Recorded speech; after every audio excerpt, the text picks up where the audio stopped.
We've all seen it, heard it, lived it. The frustration over fake news, the accusations of biased news coverage, the call for clarity, fairness, and all points of view. Well, we get it, Colorado, and we are listening. We understand a lot of people don't trust journalists these days. A lot of that is because of the bombast on the cable news stations. You know, those shows branded as news that are little more than commentary. That is not what we're about here at Denver 7. We are committed to being open and honest and accurate.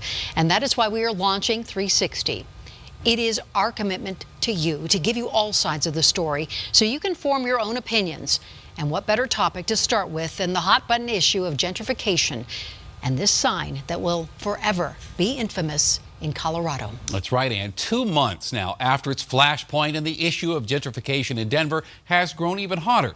Now, another summit to address the complications of our changing city has now been planned by a new coalition formed out of the Inc. coffee shop flap. Now, Inc., you'll remember, in Denver's 5 Points neighborhood, put out that sign that said, happily gentrifying the neighborhood since 2014. Now, they claimed it was a joke in poor taste that backfired, and boy, did it backfire.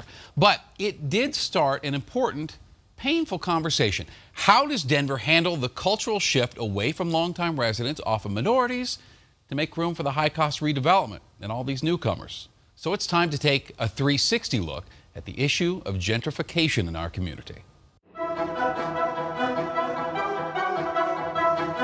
The word gentrification is politically charged. The Merriam-Webster Dictionary defines it as an influx of middle-class or affluent people into deteriorating areas that often displaces poorer residents. Now, put it another way, conform to a new way of living or leave. They're being pushed out.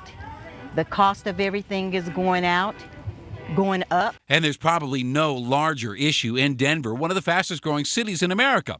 So let's begin this 360 view with that short-sighted marketing sign outside of Inc. Coffee. Now, more than a sign, it's a symbol of a cultural shift that's been brewing hotter and hotter for years.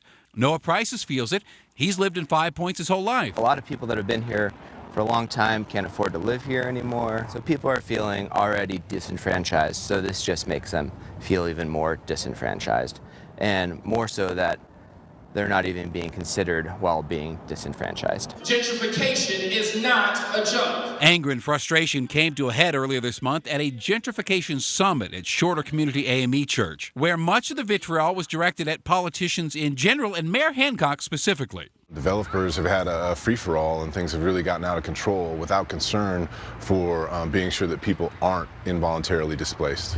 This is personal. I've got family members who, my own children have said, you know, what's going on here? But of course, like any mayor, Hancock must serve and protect residents while also presiding over and encouraging growth. Prosperity is not always painless. Something Denver resident Isaac Bouchard felt the moment he saw Inc.'s sign. And then maybe this comment was in poor taste, but the other side of it is you can't stop progress, especially in a city as fast-growing and as desirable to live in as Denver. It's the classic conflict of a growing city. Embrace the socioeconomic shift of strong commercial and residential redevelopment, knowing it leads to better schools and roads, but understand the changes will likely push out natives who have strong cultural ties to the neighborhood.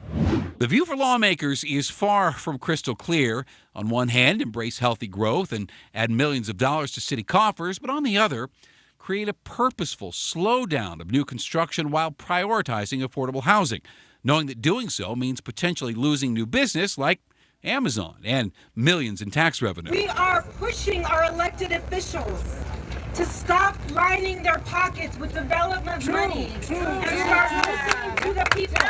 There are many sides to be heard. On this day, this community will stand against the changing face of their neighborhood. But is it really too late? Listen, I know there are a lot of opinions on this story in your community, in your city, and we are listening to you, Colorado. Go online right now on our Facebook page. Tell us how gentrification has impacted you. Also, let us know if maybe you have a point of view that we didn't cover here. And if you ever have an idea for a Denver 7 360 topic, we would love to hear it. Email us 360@kmgh.com.